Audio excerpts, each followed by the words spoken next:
Bonjour à tous, mes amis, mes frères, mes abonnés. Bienvenue sur ma modeste chaîne, ma chaîne avec des petits moyens, où il n'y a même pas de miniature. La chaîne où vous venez comme vous êtes, et vous l'appréciez comme on peut apprécier quelqu'un juste pour ses qualités humaines. Je pense que c'est ça qu'on vient chercher chez moi. Donc merci à vous d'être là, vous qui êtes vivants, vous qui êtes tous des gagnants puisque vous avez gagné la course, puisque vous êtes là. Laissez-moi vous lire quelque chose. Alors, nous sommes tous des gagnants, car tous nous sommes issus de ce spermatozoïde champion qu'il a emporté sur ses 300 millions de concurrents. 300 millions de concurrents, vous vous rendez compte? Vous êtes le gagnant parmi 300 millions de concurrents. Je continue. Il a gagné le droit de transmettre sa série de chromosomes qui font que vous êtes vous et personne d'autre. Vous êtes vous et personne d'autre.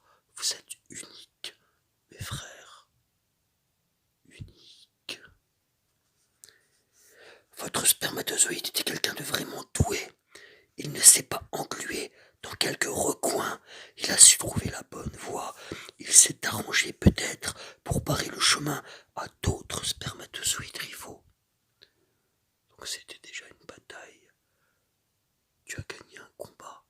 Ton spermatozoïde s'est peut-être battu avec un autre. Il l'a marave. Tu t'es battu pour vivre. Ton spermatozoïde s'est battu pour vivre. Nous sommes tous le fruit d'un combat. Nous sommes tous le fruit d'un combat. Je continue. On a longtemps cru que c'était le spermatozoïde le plus rapide qui réussissait à féconder l'ovule. Il n'en est rien. Plusieurs centaines de spermatozoïdes parviennent en même temps autour de l'œuf et ils ressentent là à attendre. Tendinant du flagelle, un seul d'entre eux sera élu. Un seul d'entre eux sera élu. C'est donc l'ovule qui choisit le spermatozoïde gagnant parmi toute la masse de spermatozoïdes quémandeurs qui se presse à sa porte. Parmi toute la masse de spermatozoïdes quémandeurs qui se masse à sa porte. Alors, selon quels critères les chercheurs se sont longtemps interrogés, ils ont récemment trouvé la solution. L'ovule jette son dévolu sur celui qui présente les caractères génétiques les plus différents des siens. Sur celui qui présente les caractères génétiques les plus différents des siens. Tu comprends? Question de survie. L'ovule ignore qui sont les deux partenaires qui s'étreignent au-dessus du lit. Alors, il cherche tout simplement à éviter les problèmes de consanguinité. La nature veut que nos chromosomes tendent à s'enrichir de ce qui leur est différent et non de ce qui leur est similaire. Écoute bien ça. La nature veut que nos chromosomes tendent à s'enrichir de ce qui leur est différent et non de ce qui leur est similaire. Ça doit être pour ça qu'on dit que les contraires s'attirent, peut-être.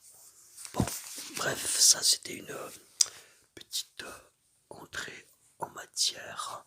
Donc nous allons pouvoir à présent commencer l'exercice. Allons-y, suffisamment perdu de temps. Ferme-moi les yeux. Ferme-moi les yeux maintenant. On ferme les yeux, on prend conscience. On prend conscience de sa respiration.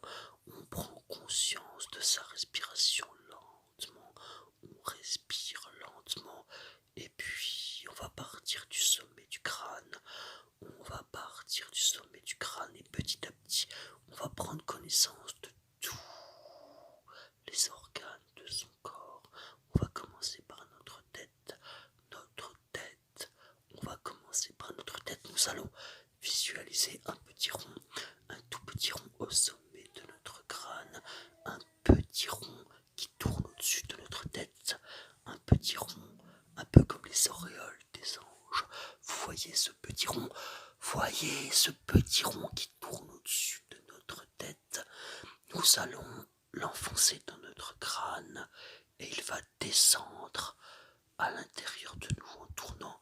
Il va descendre, il passe